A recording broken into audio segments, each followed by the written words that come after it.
rain had just stopped when Daniel wandered into the small park at the edge of town.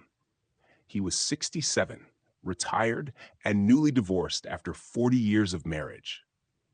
His children were grown, living lives that no longer included him beyond the occasional text. The world felt quieter now, and he didn't know what to do with all that silence. He sat on a damp bench, watching the gray clouds drift. That's when he noticed her, a small, elderly woman in a long beige coat feeding breadcrumbs to pigeons. Her face was wrinkled like folded paper, but her eyes were sharp and alive. She looked at him and smiled. "You look like someone who's lost something important," she said. He laughed bitterly. "Everything, I guess." She nodded, as if she'd heard the same story 1,000 times. "Then you're lucky," she said, "because when you lose everything, you get to choose what to keep next." He frowned. "That's easy for you to say." "Not really," she replied. "I've buried a husband, 2 brothers, and all my illusions. I've had to start over more times than I can count. Sit with me. I'll tell you what helped me live long enough to make peace with it all." He hesitated, then sat beside her. The pigeons scattered, leaving only crumbs and the sound of the wind through the trees. "First," she said, "never let loneliness fool you into thinking you need the wrong people. I see it all the time. Older folks panic when their families drift away or friends die, and they cling to anyone who pays attention. But desperation attracts users, not companions. Learn to enjoy your own company. Sit with your tea, read your book, walk alone. When you stop fearing solitude, you stop accepting nonsense." Daniel listened quietly. The advice stung a little because it was true. After his divorce, he had tried to fill the void with meaningless company, just to avoid being alone at night. It had only made him emptier. The old woman tossed another handful of crumbs and continued. "Second, forgive without expecting an apology. At my age, I realized most people who hurt me either don't remember or don't care. Carrying their weight only slows you down. Forgive for your own peace, not theirs.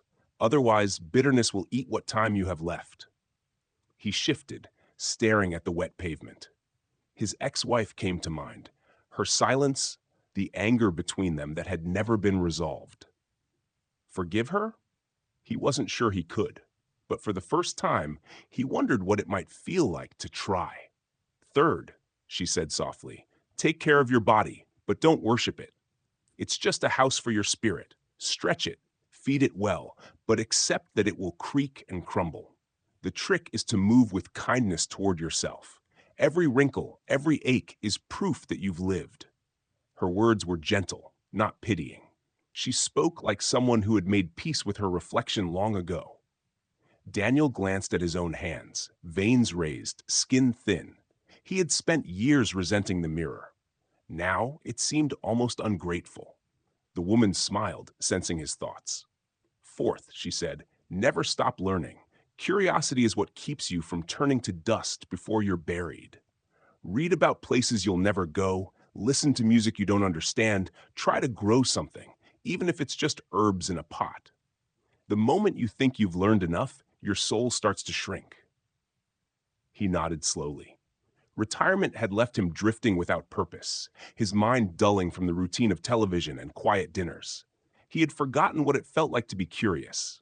She turned to him then, her eyes bright and steady.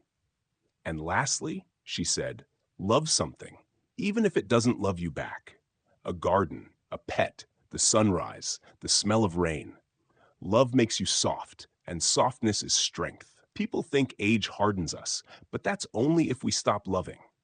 The moment your heart closes, you start dying long before your body does." The park was quiet for a while.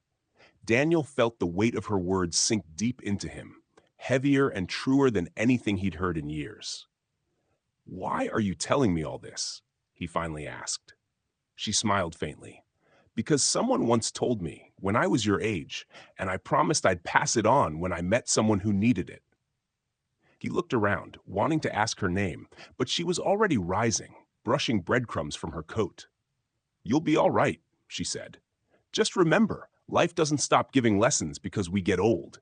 It only gets quieter, so we finally hear them." She walked away slowly, disappearing down the path lined with fallen leaves. Daniel sat there long after she was gone, the rain starting again, light and cold. For the first time in years, he didn't feel lost. He felt ready, not for the past, not for what he had lost, but for whatever time was still left. He pulled out his phone and typed a note to himself. Enjoy your own company. Forgive. Be kind to your body. Stay curious. Love something. It wasn't just advice from a wise old woman, it was a map back to life.